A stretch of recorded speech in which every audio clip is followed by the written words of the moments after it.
Alhamdulillah nahmaduhu wa nasta'inuhu wa nastaghfiruhu wa nu'minu bihi wa natawakkalu alayhi wa na'udhu billahi min shururi anfusina wa min sayyiati a'malina من يهد الله فهو المهتدي ومن يضلل فلن تجد له وليا مرشدا فنشهد أن لا إله إلا الله وحده لا شريك له ونشهد أن سيدنا وسندنا ونبينا محمدا صلى الله عليه وسلم الذي أرسله الله بالحق بشيرا ونذيرا وداعيا إلى الله بإذنه وسراجا منيرا وقال الله تعالى في كلامه المجيد وفرقانه الحميد ما كان محمد أبا أحد من رجالكم ولكن رسول الله وخاتم النبيين وكان الله بكل شيء عليما إن الله وملائكته يصلون على النبي يا أيها الذين آمنوا صلوا عليه وسلموا تسليما صلى الله على محمد صلى الله عليه وسلم صلى الله على محمد صلى الله عليه وسلم صلى الله على محمد صلى الله عليه وسلم আল্লাহর আশিক ও সালেক বৃন্দ, শুক্রবার তাফসিরুল কোরআনের class হওয়ার কথা থাকলেও ওই যে কালকের বিষয়টা নিয়ে আবার আলোচনার জন্য অনুরোধ করা হয়েছে। তার সাথে আমাদের খোশ মাহমুদ ভাইয়ের জন্য আজকে আমরা মিলাদ করছি, কারণ আপনারা জানেন যে কয়েকদিন আগে আমাদের খোশ মাহমুদ ভাই ইন্তেকাল করেছেন। আমরা ওনার জন্য দোয়া করব আজকে, আল্লাহ যেন ওনার সমস্ত ত্রুটি বিচ্যুতিগুলোকে আল্লাহ যেন মাফ করে দেন এবং আল্লাহর নেককার এবং পেয়ারা বান্দা হিসাবে আল্লাহ যেন ওনাকে কবুল করে নেন। রাসূলুল্লাহ সাল্লাল্লাহু আলাইহি ওয়াসাল্লাম বিদায় হজের ভাষণে একটি কথা বলেছিলেন, লাকাদ তারাকতু ফীকুম আমরাইন কিতাবাল্লাহ ওয়া সুন্নতি।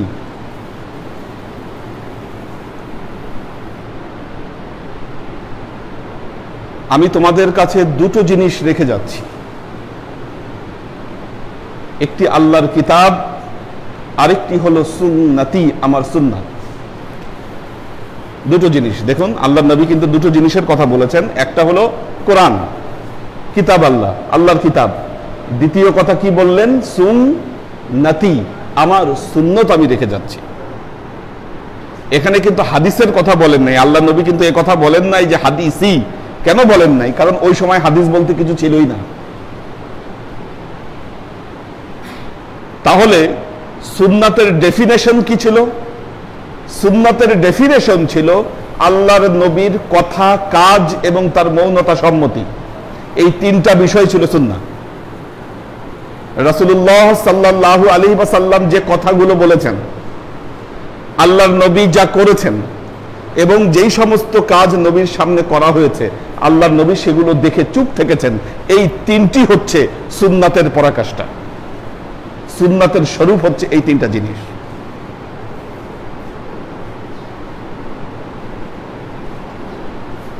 যেহেতু রাসূলুল্লাহ সাল্লাল্লাহু আলাইহি ওয়াসাল্লাম আল্লাহর নবীর জীবদ্দশায় তিনি কোরআন লিখতে বলেছিলেন, হাদিস লিখতে নিষেধ করেছিলেন। আল্লাহ নবী কিন্তু কাতেবে ওহীদেরকে দিয়ে শুধু কোরআনের আয়াতগুলো আল্লাহ নবী লিখিয়ে দিয়েছিলেন, কিন্তু আল্লাহ নবীর বাকি কোনো কথা লেখা নিষেধ ছিল। তার কারণ হলো এতে কোরআন এবং হাদিস একটি আরেকটির সাথে মিশে যেতে পারত। প্রবলেম যেটা তৈরি হতো, একটা অপরের সাথে মিশে যেত, মানুষ তখন হাদিসকে কোরআন বলে মনে করতে পারত, ভুল করতে পারত। এই জন্য এই দূরদৃষ্টি থেকে আল্লাহর নবী নিষেধ করেছিলেন যে তোমরা আমার জীবদ্দশায় কোনো হাদিস লিখবা না। এই জন্য আল্লাহর নবীর জীবদ্দশায় কোনো হাদিস গ্রন্থ লেখা হয় নাই। ওই সময় যা লেখা হয়েছে, সংকলিত হয়েছে, সব আল্লাহর নবীর ইন্তেকালের অনেক বছর পরে, প্রায় 150 বছর পর থেকে শুরু হয় হাদিস সংকলনের কাজ। তার মানে আল্লাহর নবী যখন এই ভাষণ দিচ্ছেন 9 জিলহজে বিদায় হজের ভাষণ দিলেন, তখন কিন্তু আমরা আজকে যে হাদিস গ্রন্থ, এই যে আমার হাতে, আমার সামনে এখন সহিহ আল বুখারী, তখন এই হাদিস গ্রন্থ বলতে কোনো গ্রন্থ পৃথিবীতে ছিল না। না বুখারী ছিল, না মুসলিম ছিল, না তিরমিজি ছিল, না আবু দাউদ ছিল, এগুলা কিচ্ছু ছিল না। তাহলে এখন প্রশ্ন হচ্ছে, ওই সময় আল্লাহর নবী যে বললেন সুন্নতি, what is the meaning of সুন্নাহ? একটা বড় কোশ্চেন এটি। তাহলে সুন্নাতের সোর্স কি? ঠিক তার 9 দিন পরে, ঠিক তার 9 দিন পরে আল্লাহর নবী আরেকটি ভাষণ দিলেন।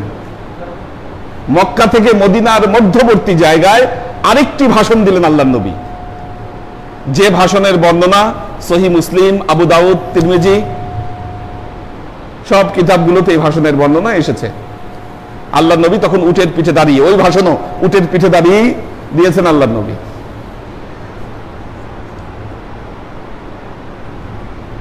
এবং সেটি জোহরের রক্তই দিয়েছেন, টাইমটাও এক। ওই ভাষণও জোহরের ওয়াক্তে, জোহর আসর একসাথে পড়ে, এটাও টাইম সেম সময়। তো সেখানে আল্লাহর নবী দাঁড়িয়ে ওই ভাষণে বললেন, ইয়া আইয়ুহান নাস ইন্নী ক্বাদ দুঈতু ফাআজাবতু, হে মানুষেরা, আমার মনে হচ্ছে আমার উপরের ডাক এসে গেছে। ওয়া আজাবতু, আমি সেই ডাকে সাড়াও দিয়ে ফেলেছি। লাকাদ তারাকতু ফীকুমুস সাকালাইন, আমি তোমাদের কাছে দুটো জিনিস রেখে যাচ্ছি, দুটো ভারী জিনিস। সাকিলা, সাকিলা শব্দের অর্থ হলো ভারী। আল্লাহ নবী বললেন সাকালাইন, আমি দুটো ভারী জিনিস তোমাদের কাছে রেখে যাচ্ছি। কিতাব আল্লাহ ইতরাতি ওয়া আহলে বেইতি। আল্লাহ নবী বললেন দুটো গুরুত্বপূর্ণ জিনিস রেখে যাচ্ছি, একটা আমার কিতাব, আরেকটা আমার আহলে বেইতের সদস্যগণ। ইতরাতি ওয়া আহলে বেইতি, আমার আত্মীয় স্বজন এবং আমার আহলে বেইত যারা আছে তাদেরকে আমি তোমাদের কাছে রেখে যাচ্ছি। তার মানে কি দাঁড়ালো? দেখেন, সুন্নাতের প্রথম সোর্স, প্রথম ভাষণে বললেন কিতাব আল্লাহ, সুন্নাতি, এই দুটো শব্দ বললেন। দ্বিতীয় ভাষণেও বললেন কিতাব আল্লাহ ইতরাতি ওয়া আহলে বেইতি, আল্লাহর কিতাব এবং আমার আহলে বেইত। তার মানে কি, ওই যে আল্লাহর নবী বলেছিলেন সুন্নাতি, এই সুন্নাতের স্বরূপ কি, সুন্নাতের সোর্স কি? সোর্স হিসাবে আল্লাহর নবী যে বিষয়টি উল্লেখ করলেন সেটা হলো আল্লাহর নবীর আহলে বেইতের সদস্যগণ, পরিবারের সদস্যগণ। কারণ নবীকে সবচাইতে কাছ থেকে যারা দেখেছেন, নবীর কাজ, নবীর কথাবার্তা, নবীর আমল, এগুলো সবচাইতে কাছ থেকে যারা দেখেছিলেন তারা ছিল নবীর আহলে বেইতের সদস্যগণ। এটা হলো ফার্স্ট সোর্স।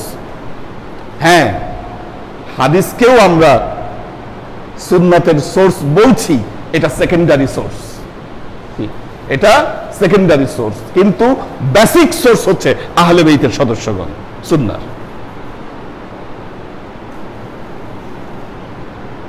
আল্লাহর আশিক ও সালেক বৃন্দ, আজকে যারা দাবি করেন তারা সহি সুন্নাহ পথের মধ্যে আছেন, কি বলতেছে, আমরা সহি মত, সহি পথে চলি। সহি পথে চলি মানে খালি হাদিস অনুযায়ী আমল করি। না, এই কনসেপ্ট ভুল। হাদিস অনুযায়ী শুধু আমল করলে হবে না। একটা গ্রুপের নাম দিয়েছে কি, পীর মুর্শিদ বর্জন করি, সহি সুন্নাহ মতে পথ চলি। সহি সুন্নাহ মতে পথ চলবেন আপনি। একটা কথা মনে রাখবেন, সহি সুন্নাহ মতে পথ চলতে গেলে আপনার জীবনে একজন মুর্শিদ লাগবে, আপনার জীবনে কারো হাতে বায়াত থাকা লাগবে। কি মুসলিম শরীফের হাদিস, আল্লাহর নবী বলছেন, মাম্মাতা আলাইসা ফি উনুকিহি বাইআ ফাকাদ মিতাতুন জাহিলিয়া। যে ব্যক্তি মারা গেল কিন্তু তার কাঁধে সে বায়াত না নিয়ে মারা গেল, ফাকাদ মিতাতুন জাহিলিয়া, ওই ব্যক্তির জাহিলি মৃত্যু হলো। মাম্মাতা, যে ব্যক্তি মারা গেল, ওয়া লাইসা ফি উনুকিহি বাইআ, কিন্তু তার কাঁধে সে বায়াত সে নিল না, ফাকাদ মিতাতুন জাহিলিয়া, ওই ব্যক্তি জাহেল হয়ে মারা গেল।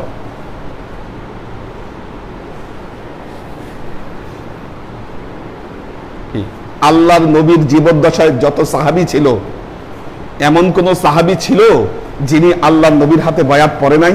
এই দৃষ্টান্ত দিতে পারবেন? আল্লাহর নবী যখন ইন্তেকাল করলেন, আল্লাহর নবী ইন্তেকাল করলেন সোমবারে, নবীকে দাফন করা হলো বুধবারে। 2.5 দিন মুসলমানের অপেক্ষা করলো। কেন? তার কারণ হচ্ছে নবীর পরে কার হাতে বায়াত গ্রহণ করবে এটা নিয়ে দ্বিধা বিভক্ত ছিল। শেষ পর্যন্ত যখন হযরত ওমর রাদিয়াল্লাহু তাআলা আনহু দাঁড়ায় গিয়ে বললেন, বা ইয়ানি ইয়া আমিরাল মুমিনিন, হে আমিরাল মুমিনিন, আপনি আমাকে বায়াত পড়ান। হযরত ওমর যখন আবু বকরের হাতে বায়াত পড়লেন, আস্তে আস্তে মসজিদের অন্যান্য মানুষ এসে হযরত আবু বকরের হাতে বায়াত গ্রহণ করতে শুরু করলো। তারপর হযরত ওসমান, হযরত আলী,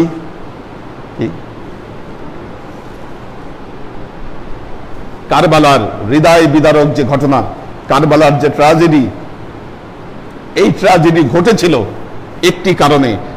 মুসলিম উম্মাহ কার হাতে বায়াত গ্রহণ করবে? ইয়াজিদের হাতে বায়াত গ্রহণ করবে না ইমাম হুসাইনের হাতে বায়াত গ্রহণ করবে? কি এই দ্বন্দ্বে মুসলমানদের মধ্যে ক্ল্যাশ হলো এবং ইমাম হুসাইন ওই দ্বন্দ্বে শাহাদত বরণ করলেন। আপনি সহি সুন্নাহ মতে পথ চলতে চান, আপনার জীবনে বায়াত নাই, আপনার জীবনে তো আল্লাহর নবীর যে বেসিক সুন্নত, কালেমার দাওয়াত দেওয়ার সময় আল্লাহর নবী বায়াতের মাধ্যমেই এই দাওয়াত দিয়েছেন, আপনার তো বায়াতই নাই, তো আপনি কিসের সহি সুন্নাহ মতে আপনি পথ চলবেন?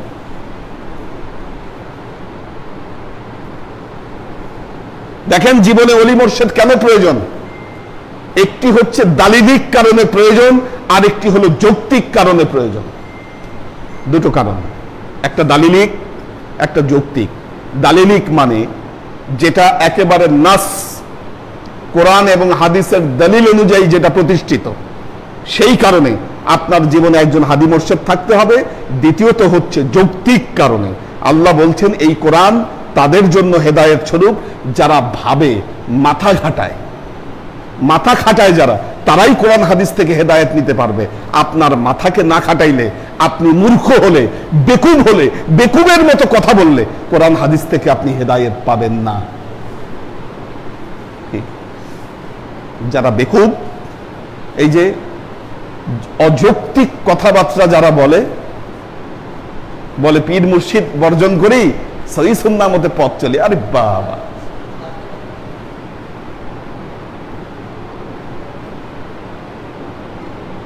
তো প্রথম হচ্ছে দালিলিক কারণ। দালিলিক কারণটি কেন? আল্লাহ তার কালামে পাকে সূরা নিসায় বলছেন, ইয়া আইয়ুহাল্লাযীনা আমানু আতিউল্লাহ ওয়া আতিউর রাসূল ওয়া উলিল আমরি মিনকুম। আল্লাহ বলছেন আতিউল্লাহ, আল্লাহর ইতাআত করো, ওয়া আতিউর রাসূল, আল্লাহর ইতাআতের জন্য রাসূলের ইতাআত করো। রাসূলের ইতাআতের জন্য কি করবে? ওয়া উলিল আমরি মিনকুম, একজন উলে আমরে মিনকুমের ইতাআত তোমরা করো। উলে আমরে মিনকুম, উল মানে উল শব্দ আউয়াল থেকে উল, অগ্রগণ্য। উলিল আমরি মিনকুম, আল্লাহ বলছেন তোমাদের মধ্যে তোমাদেরকে দিনের পথে আদেশ দিতে যিনি সক্ষম, দিন বিমুখ পথ থেকে ফিরাতে যিনি সক্ষম, তার আদেশ তুমি মান্য করো। কি এখন প্রশ্ন হলো, তাহলে আপনার উলে আমরে মিনকুম কে? উলে আমরে মিনকুম কে? আপনি বলতেছেন হুজুর হ্যাঁ আমি আলেমদেরকে অনেক সম্মান করি, অমুক মাদ্রাসার মুহতামিম, অমুক মাদ্রাসার শিক্ষক, তার সাথে আমার খুব ভালো সম্পর্ক, আমি তো তার কাছে যাই। এই আলেমরা যে ওয়াজ মাহফিল করে, প্রতিটা ওয়াজ মাহফিলে আমরা যাই, প্রতিটা ওয়াজ মাহফিলে যাই, এদের তো আমরা ওয়াজ তো শুনছি। একটা জিনিস মনে রাখবেন, ওয়াজ মাহফিলে যাওয়া শুধু নয়, আলেমদের সাথে ভালো সম্পর্ক নয়, আপনি যদি খোদ মাদ্রাসায়ও যদি পড়ে থাকেন,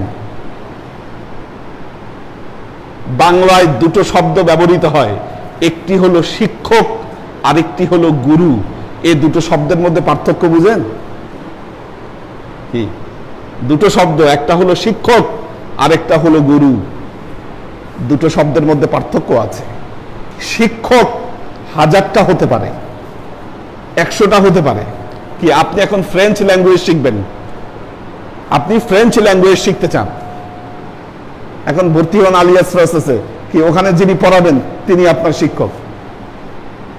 আপনি হিন্দি শেখেন, উর্দু শিখেন, বা আপনি জীবনে যে কোনো বিদ্যা আপনি শিখতে চান, কারিগরি কোনো কাজ শিখবেন, ড্রাইভিং শিখবেন, কি তারা আপনার জীবনের শিক্ষক, কিন্তু তারা গুরু নয়। আপনার গুরু হচ্ছেন তিনি যার আদর্শে আপনি আপনার জীবনকে গড়বেন। কি এটা মনে রাখবেন। কি শিক্ষক অনেক হতে পারে, গুরু একাধিক হতে পারে না, এটা কোরআনে আল্লাহ নিষেধ করেছেন। কেন? আল্লাহ বলছেন وَإِن تُطِعْ أَكْثَرَ مَن فِي الْأَرْضِ يُضِلُّوكَ عَن سَبِيلِ اللَّهِ। আল্লাহ বলছেন وَإِن تُطِعْ, যদি তুমি ইতাআত করতে চাও, আকসারা মান ফিল আরদি, এই পৃথিবীর বুকে যদি একের অধিক কাউকে ইত্তেবা করতে চাও, যদি অনুসরণ করতে চাও, ইউদিল্লুকা আন সাবিলিল্লাহ, আল্লাহর পথ থেকে তোমাদেরকে অনেক দূরে সরিয়ে দিবে। ওয়াইন তুতিআ আকসারা মান ফিল আরদি, যদি এই পৃথিবীতে একের অধিক কাউকে মান্য করতে চাও, ইউদিল্লুকা আন সাবিলিল্লাহ, আল্লাহর পথ থেকে তুমি অনেক দূরে সরে যাবা। কি কোরআনের আয়াত দ্বারা একের অধিক গুরু নির্ধারণ করা নিষেধ আছে। তার কারণ হচ্ছে একজন আপনাকে ডান দিকে পথ দেখাবে, আরেকজন বলবে বাম দিকে, আপনি যাবেন কোন দিকে? কি এটা বাস্তবতা আমরা আজকে সমাজে দেখতে পাচ্ছি। একজন আলেম যদি বলে মিলাদ পড়ো, আরেকজন বলে পড়ো না। একজন যদি বলে মুনাজাত করো, আরেকজন বলে কইরো না। কি একজন যদি বলে শবে বরাতে আমল করো, আরেকজন বলে করো না। কি আপনি যাবেন কই? কি কোনটা? আবার যুব সমাজ আছে, আর আবার ইউটিউবার। কি কেউ ফেসবুকে দেখে কোন মৌলানারা কোন ওয়াজ করে, ইউটিউবে খুঁজে অথবা গুগলে সার্চ দেয়, এরপর সবকিছু মিলায়ে যেটা তার ভালো লাগে, যেটা মনে চায়, ওই ডিসিশন সে নিজের মধ্যে নিচ্ছে। কি আল্লাহ কি এই কাম করতে বলছে আপনাকে? আল্লাহ বলছেন ফাসআলু আহলায যিকরি ইন কুনতুম লা তা'লামুন। আল্লাহ বলছেন ফাসআলু, জিজ্ঞাসা করো, আহলায যিকরি, আহলে যিকির যারা, তাদের কাছে জিজ্ঞাসা করো, ইন কুনতুম লা তা'লামুন, যদি কোনো জিনিস বুঝতে না পারো, যদি কোনো জিনিস তোমার বোঝার থাকে, যদি কোনো জিনিস জানার থাকে, ফাসআলু আহলা যিকরি, আহলে যিকির যারা আছে তাদের কাছে জিজ্ঞাসা করো। আপনাকে ইউটিউব ঘাটতে কে বলছে এই ধর্ম নিয়ে? কে বলছে আপনাকে গুগল ঘেটে সিদ্ধান্ত নিতে? কি তাহলে তো আপনি আপনার নিজের সিদ্ধান্ত আপনি নিজে নিচ্ছেন।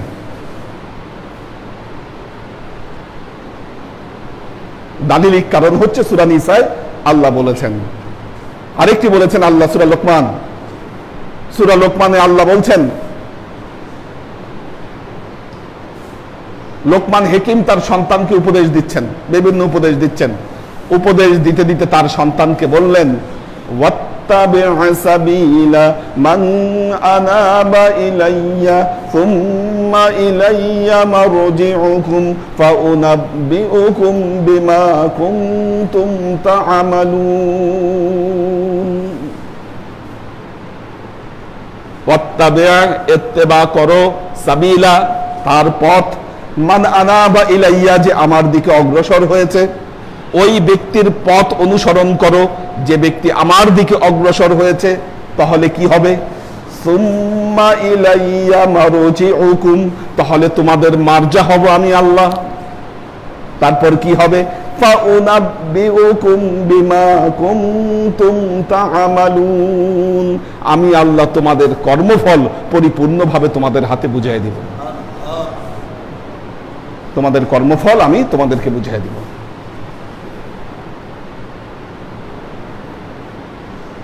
কোরআনের ডাইরেক্ট নির্দেশ। কোরআনে আল্লাহ যা করতে বলেছেন তা করা কি আপনার জন্য ফরজ। কোরআনে যা বলেছে করো, ওইটা ওয়াজিবও না, সুন্নাও না, ওইটা ডাইরেক্ট ফরজ আপনার উপরে। আর যেটা বলেছে এটা করো না, না তার মানে সেটা আপনার জন্য হারাম।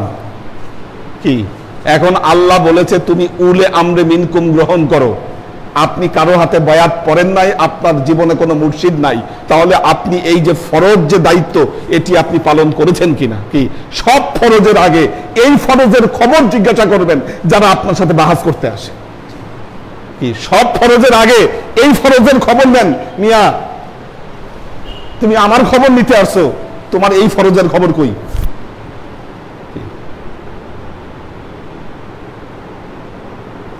ওয়াত্তাবি' সাবিলা মান আনাবা ইলাইয়া,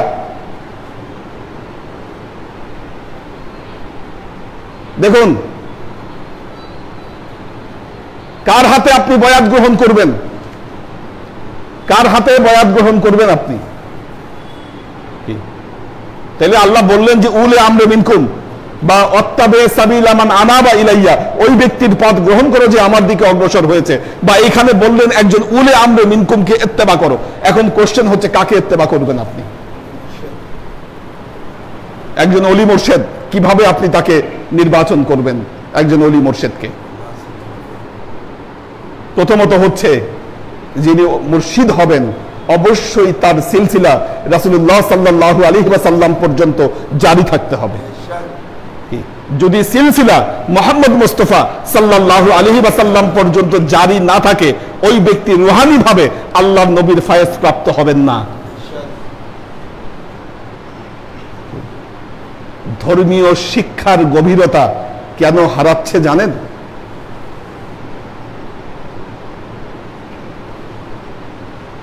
যেই ছেলেটা বাপ মায়ের সবচেয়ে বখাটে ছিল,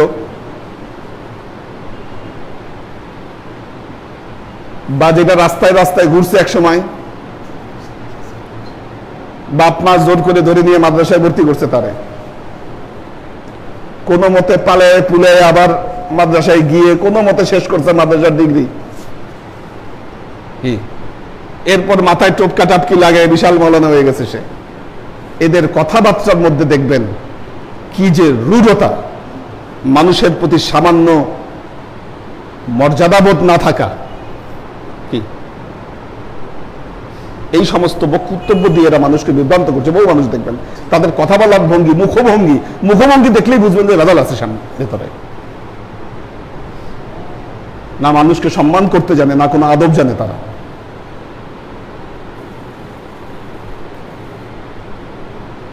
এই সমস্ত লোক থেকে আপনারা কি আশা করতে পারেন?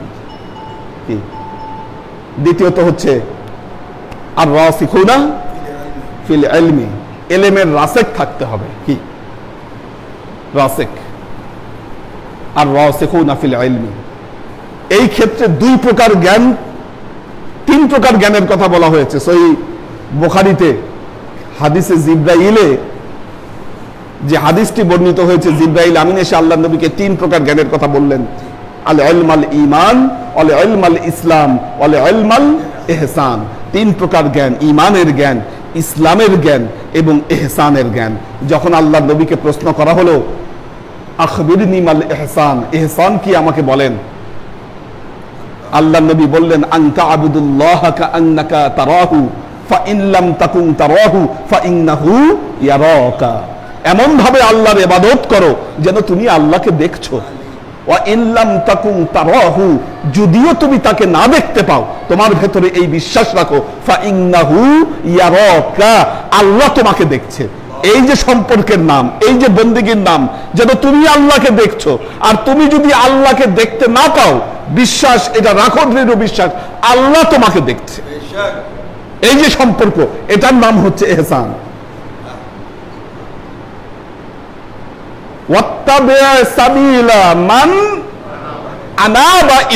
আল্লাহ বলছে তার পথ অনুসরণ করো যে আমার দিকে অগ্রসর হয়েছে, আগায় আসছে, যে আমার দিকে, মানে আমাকে প্রাপ্ত হয়েছে। যে এখন আপনি এমন কারো কাছে গেলেন যার কাছে শরীয়তের জ্ঞান আছে কিন্তু তার কাছে মারেফতের জ্ঞান নাই, ওই ব্যক্তির হাতে বায়াত পড়া যাবে না। কারণ পবিত্র কোরআনে আল্লাহ বলেছেন ওয়ালিকুল্লি জাআলনা শিরআতাও ওয়া মিনহাজা, আমি তোমাদের জন্য দুটো জিনিস বিধিবদ্ধ করে দিয়েছি, একটা হলো শিরআতান শরিয়ত, আর একটা হলো মিনহাজ বিশেষ পথ। এখন একজন মুফতি সাহেব শরীয়তের যে কোনো মাসলা তাকে জিজ্ঞাসা করেন, সে বলে দিতে পারে মাসলা। সে আপনাকে শিরআতান শরীয়ত দিতে পারবে, মনে রাখবেন মিনহাজ সে দিতে পারবে না। মিনহাজ সেই দিতে পারবে যিনি রুহানি ভাবে মুহাম্মদ মুস্তাফা সাল্লাল্লাহু আলাইহি ওয়াসাল্লামের সাথে সংযুক্ত আছেন। উনি ছাড়া আপনাকে মিনহাজ কেউ দিতে পারবে না। এখন আপনি মুফতি সাহেবের কাছে গেছেন, জানেন বিরাট একজন মুফতি, মাদ্রাসার মুহতামিম তিনি। এখন বলছেন হুজুর, আমি তো একজন হুজুর তো বলছে আমার মিনহাজ লাগবে, মারেফত লাগবে, তো আমাকে মিনহাজ শিখান। কি মিনহাজ শিখান? হুজুর তো জীবনে এটা শুনেই নেই, বলে কি মিনহাজ, বলে কি এটা? দেখ মিয়া, বাজে কথা কে বলছে আপনাকে? আপনি দোকানে পণ্য খুঁজতে গেছেন, নাই ওই দোকানে পণ্য। এখন দোকানদার কি বলছে, যারে মিয়া ওইটা খারাপ পণ্য, ওইটা একদম বহুত খারাপ, আপনি এটা নেন।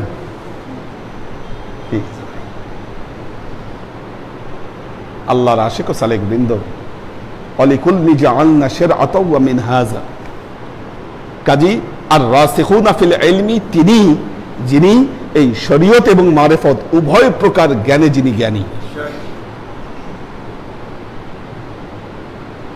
2 নম্বর ওয়াল আমিলিনা আলাইহা, ওয়াল আমিলিনা আলাইহা, শুধু জ্ঞান থাকলে হবে না, এর উপর আমল থাকতে হবে। এর উপর আমল থাকতে হবে। ওয়াল আমিলিনা আলাইহা,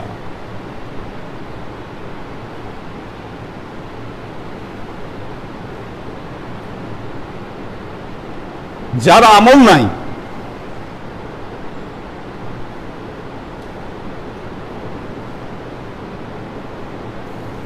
বাংলাদেশে এমন অনেক দৃষ্টান্ত দেওয়া যাবে। অনেক পীর সাহেব আছেন যারা ক্লিন শেভ আছে, নাম বলার দরকার নাই, বহু দৃষ্টান্ত আছে। কি ওয়াল আমিলিনা আলাইহা হলো না।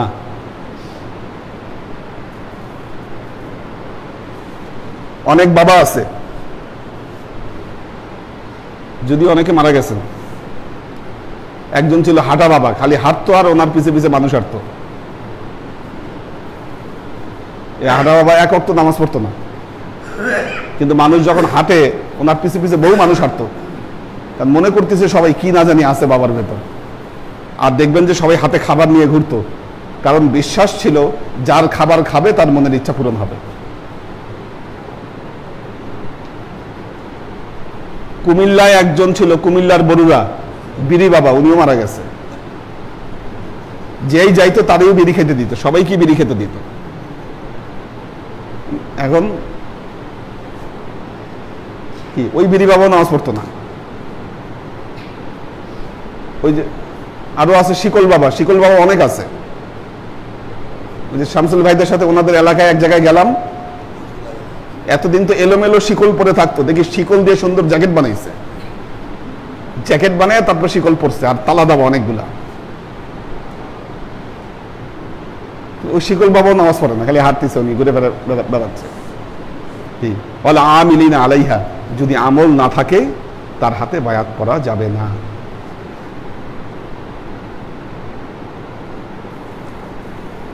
যিনি মুর্শিদ হবেন অবশ্যই তাকে আমলে পায়বান্দ হতে হবে। এলেমও আছে, আমলও আছে, মানুষের কাছে প্রচার করে না। কি হিমালয়ের উপরে উঠে খালি ধ্যান করে, কারোর সাথে কোনো কথা বলে না, সারাক্ষণ ধ্যানের মধ্যে থাকুনি দরবেশ। কি আমাদের সমাজে অনেকে আছে দরবেশ, দরবেশটা কারোর সাথে কথাও বলে না, দেখেও না কোনোদিন দরবেশ। কি না, আমলের প্রচার থাকতে হবে তার। যখনই প্রচার থাকবে, কি একটা কথা মনে রাখবেন, বক্তা হওয়া, কি বক্তা হওয়া এক সাবজেক্ট, একাডেমিশিয়ান হওয়া আরেক সাবজেক্ট, মুর্শিদ হওয়া আরেক সাবজেক্ট। কি যারা বক্তা বাস্তবিক অর্থে তাদের কোনো আদর্শ নাই, ওনারা পারে মাঠ গরম করতে। কি ওনারা মাঠ গরমের সিস্টেম জানে, ন্যূনতম পক্ষে কিছু সস্তা জনপ্রিয়তা, এটা ছাড়া তাদের কাছ থেকে ভালো কিছু আশা করা যায় না। এমনকি কোনোখানে যদি কোনো একাডেমিক মত প্রয়োজন হয়, তারপরেও মানুষ এই বক্তাদের কাছ থেকে ওইটা আশা করে না, যে না তার থেকে এটা আশা করা যায় না।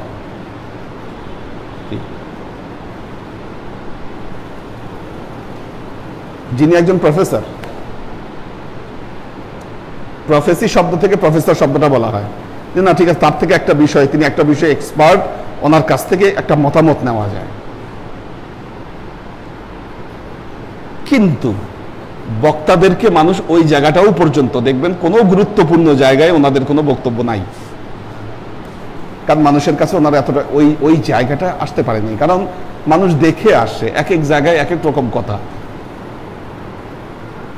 ফিল্ড অনুযায়ী কথা বলা। যিনি তার জীবনে একটা আদর্শ নিয়ে কথা বলবেন, দেখবেন বহু মানুষের চক্ষুশীল হবে সে। আপনি যখন নির্দিষ্ট আদর্শের উপরে থাকবেন, তখন সবাই আপনাকে বাহাবা বলবে না হুজুর খুব ভালো, এটা আশা করার কোনো দরকারও নাই, এটা আশা করবেন না। যদি এটা আশা করেন তাহলে আপনি ভুল করবেন, আর এটার কোনো প্রয়োজনও নাই। কি এই জন্য বদনাম করলে কখনো মন খারাপ করবেন না। আপনার হুজুরের বদনাম যদি মানুষ করে, মন খারাপ করবেন না, মনে করবেন এটা নেয়ামত। কারণ আদর্শের উপরে আছি বলেই বদনাম হবে, নইলে হবে না। যিনি আদর্শের উপরে থাকবে তার সমালোচনা মানুষ করবে, এটা ইমাম খোমেনি বলে গেছে। কি ইমাম খোমেনি বলেছে, যখন সব মানুষ তোমাকে বাহবা দিবে, মনে করবা তুমি ভুল পথে আছো। তুমি মানুষ সবাই তোমার বাহবা কেমনে দেয়, তোমার কেউ কোনো বদনাম করে না, সবাই বাহবা দেয়, তার মানে এখানে প্রবলেম আছে, সমস্যা আছে কোনো। তোমার নির্দিষ্ট কোনো আদর্শ নাই। নির্দিষ্ট আদর্শ থাকলে মানুষের সাথে কনফ্লিক্ট হবে। কাজেই যিনি আদর্শ নিয়ে কাজ করছেন, আল মুজাহিদিনা, তখন তার উপর বাধা আসবে। কি বাধা যখন আসবে, আল মুজাহিদিনা ফি সাবিলিল্লাহ, তার পথে, তার কার্যক্রমে, তার কাজে স্থির থাকতে হবে, এবং এই কাজে আল মুতাওয়াক্কিলিনা আলাল্লাহ, আল্লাহর উপর তাকে তাওয়াক্কুল করতে হবে সর্বমুহূর্তে। এই গুণাবলীগুলো যাদের মধ্যে পাবেন, একমাত্র তারাই হাদি মুর্শিদ হতে পারবে, এটা মনে রাখবেন। আল্লাহর আশেক ও সালেক বৃন্দ, দেখুন আমরা মুসলমানেরা আজকে সমস্যা হলো আমরা ইতিহাস ঘাঁটি না, ইতিহাসের সাথে আমাদের কোনো সম্পর্ক নাই, ইতিহাসকে আমরা পর্যালোচনা করি না, আমরা শিক্ষা নেই না সেগুলো থেকে। মুসলমানদের উপরে যে ষড়যন্ত্র হয়েছে দিনে দিনে, কি আজকে এই যে নতুন পদগুলো শুনছেন, এই যে সমস্ত আলেমেরা আজকে ধরেন, আজকে কেন মানুষ পীর মুর্শিদদের বিরুদ্ধে কথা বলছে? একটি সময় কিন্তু বাংলাদেশের ইতিহাস, আপনি সেই 1205 থেকে বর্তমান পর্যন্ত ইখতিয়ার উদ্দিন মোহাম্মদ বখতিয়ার খিলজি তো আনুষ্ঠানিকভাবে এখানে ইসলাম আনলেন, তার আরো বহু আগে থেকে কি আল্লাহর ওয়ালিরা ইসলামের দাওয়াত নিয়ে এই উপমহাদেশে এসেছে। ওই যে শাহ কমরউদ্দিন রুমি, উনি 400 হিজরিতে আসছে, ওই যে আমাদের ওই যে মৌলানা আতর গ্রামের ওখানে 400 হিজরিতে উনি আসছে, মানে ইখতিয়ার উদ্দিন মোহাম্মদ বিন বখতিয়ার খিলজি আসার বহু আগে উনি আসছে। হযরত মাহি সাওয়ার এই যে বগুড়া, কি ওনারা ইসলামের দাওয়াত নিয়ে বাংলাদেশে আসছে। এখানকার ইসলামের খেদমত ওলি আউলিয়ারা করে গেছেন। পৃথিবীতে একটা জিনিস মনে রাখবেন, ব্রিটিশ আমেরিকান, একটা কথা বলা হয়, এটাও ইমাম খোমেনি বলছেন, আমেরিকা যার বন্ধু তার কোনো শত্রুর দরকার নাই, বা এই ব্রিটিশরা যাদের বন্ধু এদের কোনো শত্রুর দরকার নেই। প্রথম বিশ্বযুদ্ধ এবং দ্বিতীয় বিশ্বযুদ্ধে সারা পৃথিবীতে ইনভলভ হয়েছে এই ইউরোপিয়ানরা আর এশিয়ার কিছু দেশ, পরাশক্তি যারা ছিল, এরা ইনভলভ হয়েছে যুদ্ধে, এরা এদের শক্তি ক্ষয় করেছে। কিন্তু খেলাফতের যে সাম্রাজ্য ছিল, ওসমানিয়া খেলাফত যে ছিল, এই যে মিডল ইস্টের লোকজন, এরা কিন্তু কোনো গ্যাঞ্জামে মাথা ঘামায় নাই, এদের শৌর্য বীর্য, এদের অর্থনৈতিক স্থিতি সব ঠিক ছিল। ব্রিটিশরা দেখছে যে ভয়াবহ অবস্থা, এইভাবে চললে তো মুসলমানদের সাথে পেরে ওঠা যাবে না। এত গুগল ঘাটেন, এত কিছু করেন, গুগলে সার্চ দিয়েন, একজন ব্রিটিশ গুপ্তচর, তার নাম ছিল লরেন্স। এই লরেন্সকে ব্রিটিশ সরকার দায়িত্ব দিয়ে সৌদি আরবে পাঠায়, বলে তুমি যে করবা, আরবের যে গোত্রগুলো আছে এগুলোকে একত্রিত করবা এবং আরবের যে ওসমানিয়া খেলাফত আছে এদের বিরুদ্ধে এদেরকে খেপায় দিবা আর ওসমানিয়া খেলাফতের পতন ঘটাবা। এটা দায়িত্ব, ওই দায়িত্ব নিয়ে এসে সেই কাজ করছে এখানে। এই যে বর্তমান যে সৌদি ক্ষমতায় যারা আছে, 1930 সালের পর তারা এই সৌদি আরবের ক্ষমতায় আসে, এবং আসার পর ওসমানিয়া খেলাফতের সময় মুসলমানদের যে কালচার গুলো গড়ে উঠেছিল, তারা ঠিক তার বিপরীত মুখে একটা কালচার দাঁড় করানোর চেষ্টা করতেছে সারা ওয়ার্ল্ড ওয়াইড।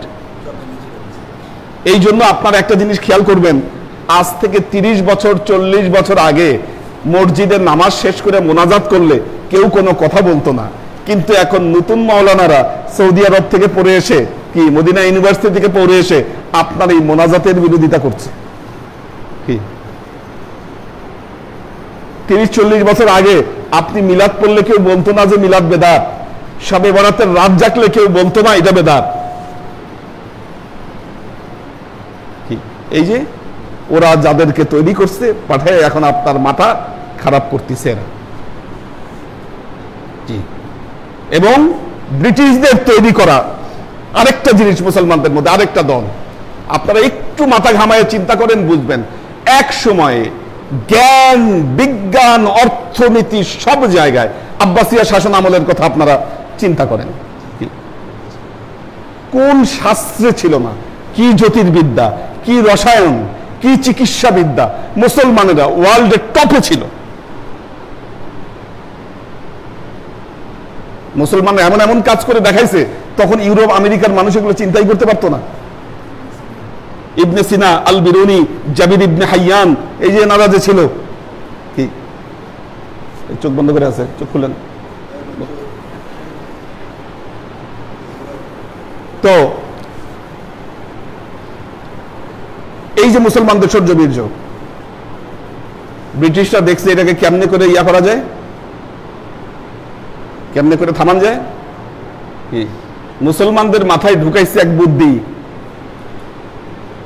যে মুসলমান, এটাও কিন্তু ব্রিটিশদের তৈরি, এদের ফান্ডিং, টাকা পয়সা সব ব্রিটিশরা করছে। বলছে মুসলমান তোমরা কেন দুনিয়াদার, দুনিয়া নিয়ে কেন চিন্তা করতেছ? দুনিয়া ত্যাগ করে তোমরা মসজিদে মসজিদে থাকবা কি? চলে যাও 1 মাসের জন্য মসজিদে, চলে যাও 2 মাসের জন্য মসজিদে, চলে যাও 3 মাসের মধ্যে মসজিদে, কি মসজিদে মসজিদে কাটাও।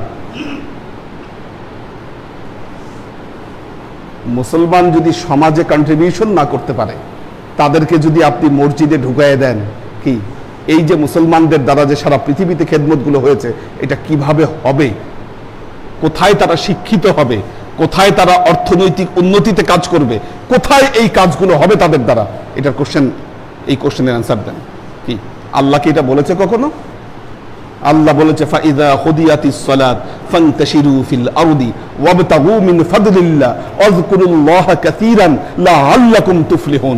নামাজ শেষ হয়ে গেলে জমিনে বিচরণ করো, আল্লাহর অনুগ্রহ সংগ্রহ করো, ওই অবস্থায় থেকে আল্লাহর জিকির করো যেন তোমরা সফল কাম হতে পারো। কি এই যে তাবলীগ জামাতের যে শিক্ষা, এটা কোরআন বিরোধী মতবাদ এবং মুসলমানদেরকে ধ্বংস করার জন্য ব্রিটিশ এটা তৈরি করছে। আজকে যদি সব মুসলমানদেরকে খালি মসজিদ মসজিদে ঘুরায়, কি এরা সমাজে কখনো কোনো কন্ট্রিবিউট করতে পারবে না। বাংলাদেশের জঙ্গি যাদেরকে তৈরি করছে, এই জঙ্গিদের ফান্ডিং করছে ব্রিটিশ আমেরিকা। কত রকম ভ্যারিয়েশন ইসলামকে ধ্বংস করার জন্য।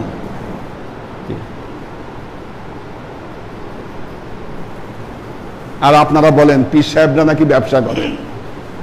পীর সাহেবরা ব্যবসা করে। আপনি ধর্ম নিয়ে যখন রাজনীতি করেন আর ওই রাজনীতির জন্য বিদেশ থেকে মানুষের থেকে লক্ষ লক্ষ টাকা চাঁদা তুলেন, তখন সেটা ব্যবসা হয় না। কি ধর্মের নামে আপনি রাজনীতি করেন, সেটা ব্যবসা হয় না। ধর্মের নামে আপনি ফান্ড নিয়ে আসেন, সেটা ব্যবসা হয় না। এই ভারতবর্ষ থেকে শুরু করে দক্ষিণ এশিয়ায় খানকাগুলো পীর সাহেবদের, তারা যে সামাজিক কাজে কন্ট্রিবিউট করেছে, এই নিদর্শন আজ পর্যন্ত, এই দৃষ্টান্ত বাকি কেউ করতে পারেনি। যারা দৃষ্টান্ত দেখিয়েছে এগুলো পুঁজিবাদী দৃষ্টান্ত। কি জনকল্যাণ, জনস্বার্থমূলক নয়, বরং পুঁজিবাদী দৃষ্টান্ত অনেকে দেখাইছে। ব্যাংক অনেকেই করছে। কি ব্যাংকের দ্বারা মানুষকে শোষণ করা সম্ভব। সমাজের খেদমত সম্ভব নয়। কাজী আল্লাহর আশেক ও সালেক বৃন্দ, অনেক কিছু বোঝার দরকার ব্যাপার আছে আমাদের। আমাদের প্রবলেম হলো আমরা মাথা ঘামাই না। আর যেহেতু আমরা মাথা ঘামাই না, আমাদের মাথায় কিছু নাই, এই জন্য মানুষ আমাদের মাথায় কাঁঠাল ভেঙে খেতে পারে।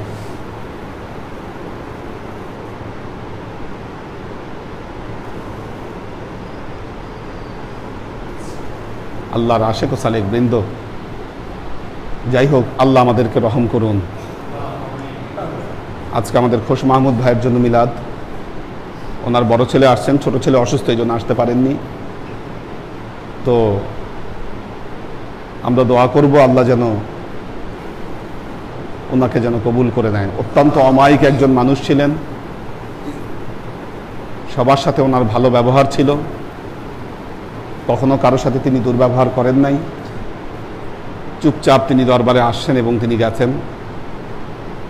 আল্লাহ যেন ওনাকে কবুল করে নেয়। এইভাবে উনি চলে যাবেন আমাদেরকে ছেড়ে হঠাৎ, এটা আমরা কেউ চিন্তাই করি নাই। যেখানে হাসিব ভাই দীর্ঘদিন ধরে অসুস্থ, দীর্ঘদিন যাবৎ হাসিব ভাই অসুস্থ, আমরা তো ওনাকে নিয়ে টেনশন করি সবসময়। হাসিব ভাইয়ের মেয়েই একদিন আমাকে জানাইছিলেন যে খোশ মাহমুদ ভাই অসুস্থ। আমি তখন ফোন দিছিলাম ওনাকে, বা উনি মনে হয় ফোন দিছিল। পরে আবার একদিন কথাও হয়েছে খোশ মাহমুদ ভাইয়ের সাথে, উনি বললেন না হুজুর এখন ভালো আছে। হঠাৎ করে কি হলো, আল্লাহ ওনাকে কবুল করে নিয়েছে। আল্লাহ ওনাকে মাফ করুন।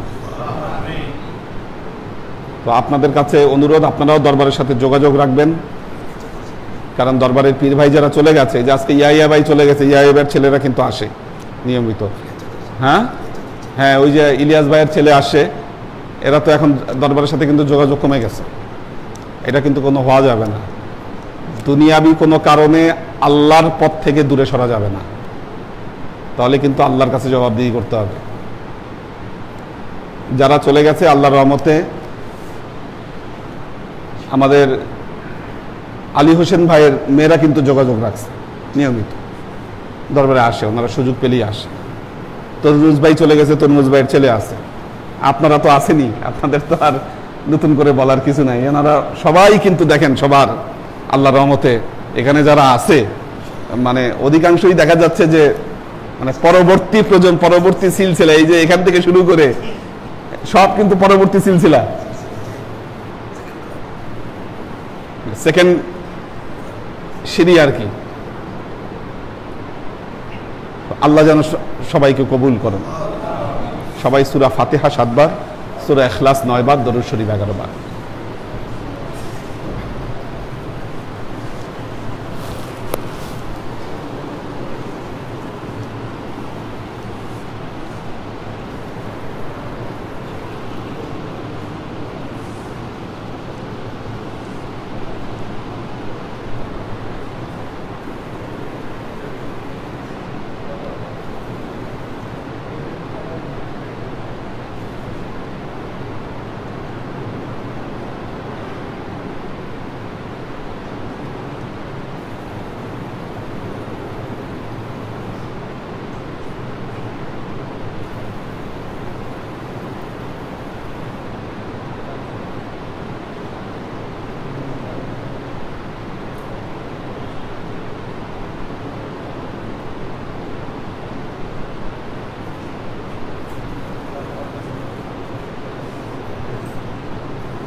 আসুন আমরা রাসূলুল্লাহ সাল্লাল্লাহু আলাইহি ওয়াসাল্লামের শানে দরুদ ও সালাম প্রেরণের মাধ্যমে হৃদয়ের আরজিগুলোকে আল্লাহর দরবারে পেশ করি।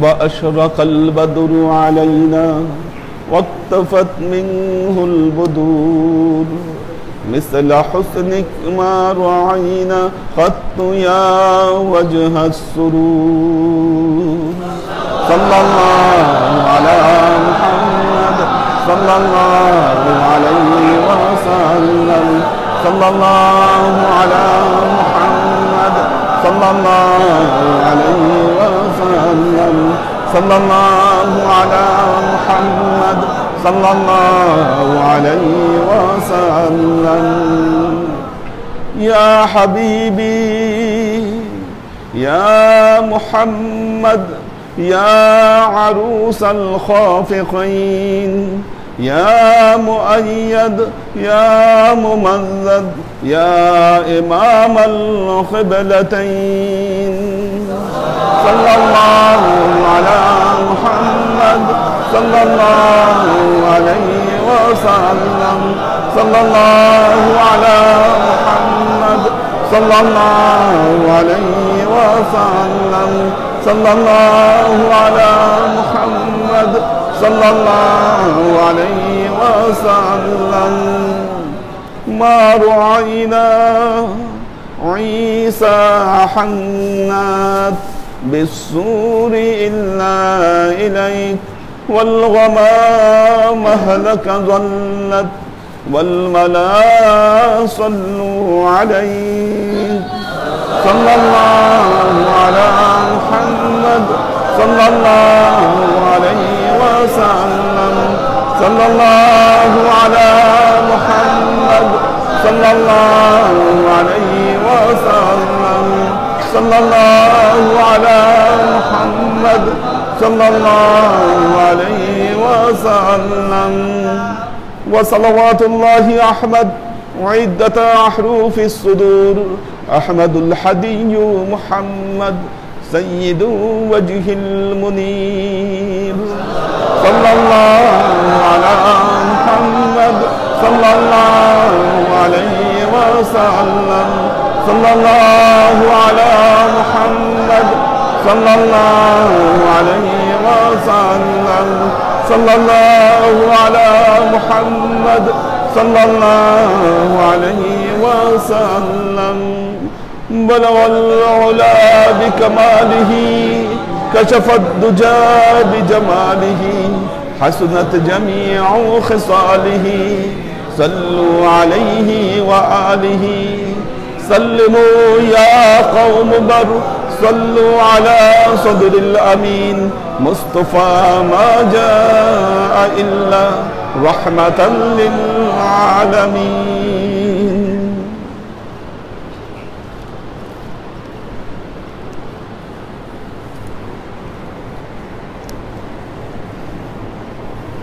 اللهم آمين